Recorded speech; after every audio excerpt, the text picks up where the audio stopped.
আজ মন চাইছিল কিছু অন্যরকম খেতে, তাই চটপট বানিয়ে ফেললাম ভুট্টা দিয়ে ভুট্টা পাতায় ভাপা কেক। প্রথমে তাজা ভুট্টাগুলোকে ভালো করে পরিষ্কার করে নিলাম। তারপর ভুট্টার দানাগুলোকে একটা ছুরির সাহায্যে আলাদা করে নিলাম। এবার একটা ব্লেন্ডারে ভুট্টার দানাগুলোকে দিয়ে ভালো করে পেস্ট করে নিলাম।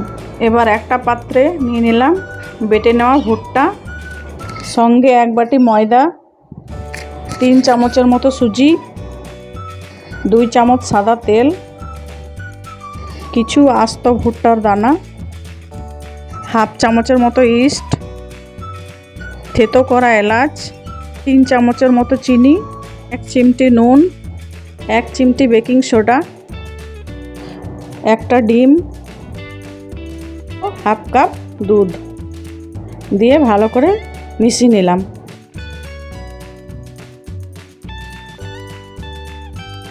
এবার 10 মিনিট রেস্টে রেখে দিলাম। এবার একটা পাত্রে গরম জলে ভুট্টার পাতাগুলো 2 মিনিটের মতো ভাপ দিয়ে নিলাম, যেন ভুট্টার পাতাগুলো একটু নরম হয়ে যায়।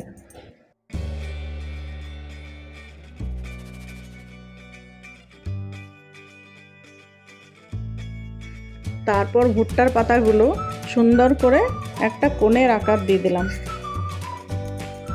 ঠিক এরকমভাবে কোণগুলো এক এক করে তৈরি করে নিলাম। রেস্টে রাখা মিশ্রণটা দেখুন কি সুন্দর সেট হয়ে গেছে। এবার অল্প অল্প করে তৈরি করে নেওয়া মিশ্রণটা ভরে নিলাম, আর ওপর থেকে দিয়ে দিলাম কিছু টুটি ফুটি। তারপর 10 মিনিট ভাপে বসিয়ে দিলাম।